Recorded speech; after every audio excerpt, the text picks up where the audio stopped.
Hey, how's it going? Welcome to Prelude to Ulysses. This is Alex reads shorter things. We're going to read a poem by Rumi. Hey, there's that pic. Oh, nice. Not even the one I was looking for. Where's the purple one then?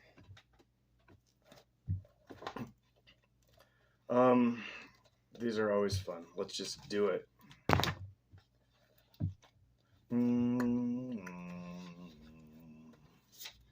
So whoever had this book before me, which was my neighbor named Tara,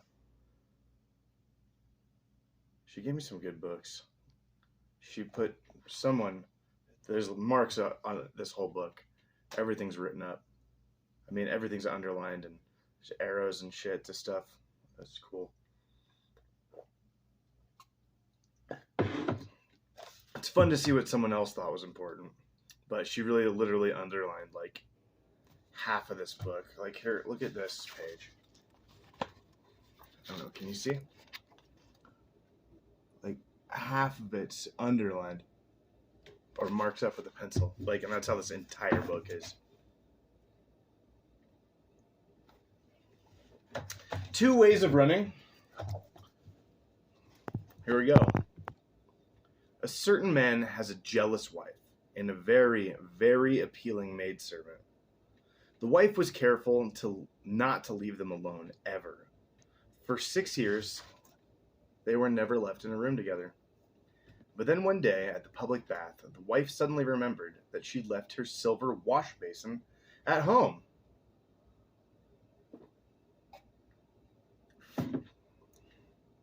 Please go get the basin, she told her maid. The girl jumped to the task because she knew that she would finally get to be alone with the master. She ran joyfully. She flew, and desire took them both so quickly that they didn't even latch the door. With great speed they joined each other. When bodies blend in copulation, spirits also merge. Meanwhile, the wife back at the bathhouse, washing her hair. What have I done? I've set the cotton wool on fire. I've put the ram in with the ewe. I don't know if that's how you say ewe. The baby lady sheep. EWE. She washed the clay soap off of her hair and ran, fixing her chadar as she went. CHADAR. Don't know what that is. The maid ran for love. The wife ran of fear and jealousy. There is a great difference. The mystic flies moment to moment. The fearful ascetic drags along month to month. But also the length of a day to a lover may be 50,000 years. You can't understand this with your mind. You must burst open. Fear is nothing to a lover, a tiny piece of thread. Love is a quality of God. Fear is an attribute of those who think they serve God, but who are actually preoccupied with penis and vagina. You have read in the text where they love him blends with he loves them.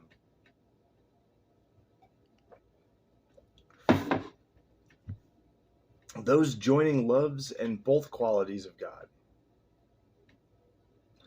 Those joining loves are both qualities of God. Fear is not. What characteristics do God and human beings have in common? What is the connection between what lives in time and what lives in eternity? It's a great sentence. If I kept talking about love, 100 new combinings would happen. And still, I would not say the mystery.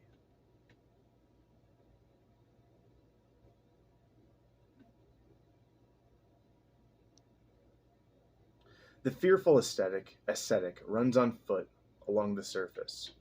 Lovers move like lightning and wind. No contest. Theologians mumble, rumble-dumble, necessity and free will, while lover and beloved pull themselves into each other. The worried wife reaches the door and opens it. The maid disheveled, confused, flushed, unable to speak. The husband begins his 5 times prayer.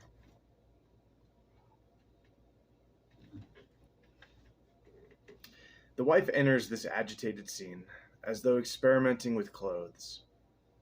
The husband holds up some flaps and edges. The wife enters this agitated scene. As though experimenting with clothes, the husband holds up some flaps and edges.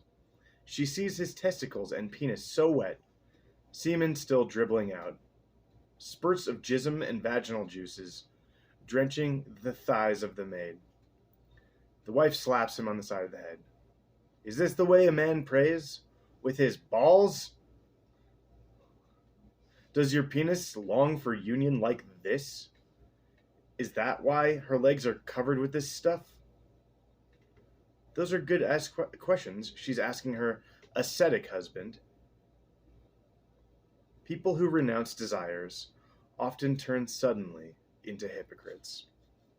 There's a lot to unpack with this one. My first concern is forcing people who don't want to be monogamous into monogamy, i.e. marriage.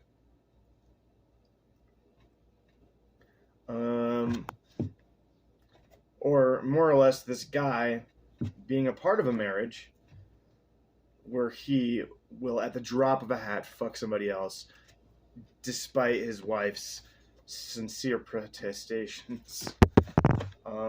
And apparently it's super valid jealousy. Is it jealousy? When I don't think that's the right term here. No, it is. Hey, honey, you trying to get up? I need to look up 2 words. We all do. I don't know what the word ascetic means. ASCETIC.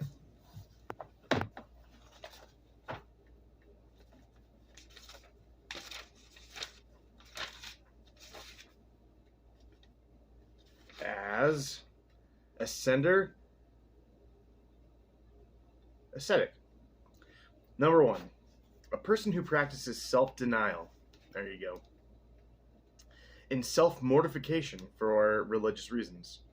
Number 2, a person who leads an austerely simple, non-materialistic life.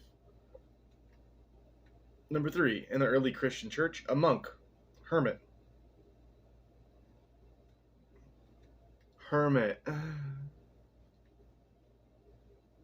Number 4, pertaining to asceticism. Number 5, rigorously abstinent, austere. Number 6, very strict or severe in religious exercises or self-mortification. All right, so there are 2 sides to her husband. I don't know. So paranoid there's no preventing this. And you shouldn't try to prevent this. If you're with somebody that's just going to fuck somebody the second you walk away, you're not with somebody, right? Unless you like that about that person, which is totally cool too. But that's not what we're talking about here. Fear is an attribute of people who think they serve God. Hi, honey. Do you need help? But they actually serve the penis and vagina. I don't know whose side this guy is on. Rumi.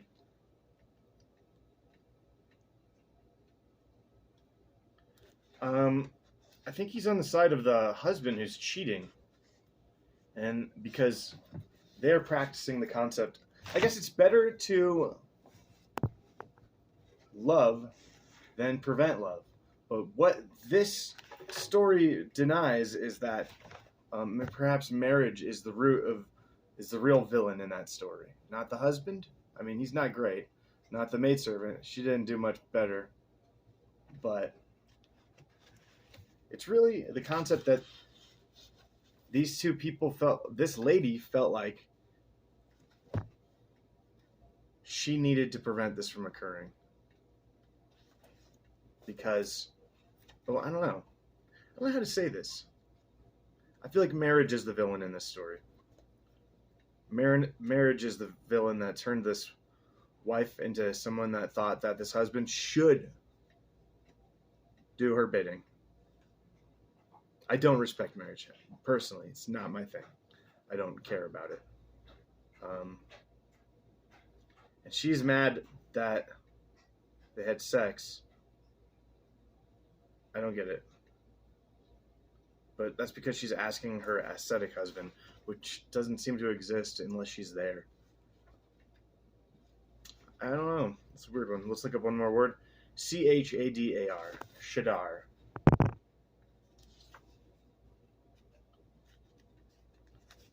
Chuck. Chrysalis. Choice. Chili dog. Cheek pouch. That's a sack in the cheek of certain animals like squirrels. In which food may be carried? Chariot. Charge. The chadar is what she put on her face. Chammer, challenge, chain, certain, chaff, cha-cha, chakma, chaff, che, ta. Okay, never mind. It's not here.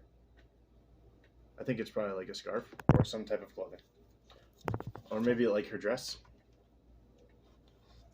What do you guys think about that one, huh? I think there's some weird shit to be said. This is just a weird way. 2 ways of running. So either run for love. I mean, he says run for love.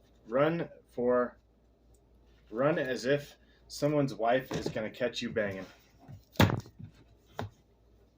Was that like a good like live, laugh, love? Dance like no one's watching. Run like you're having an affair.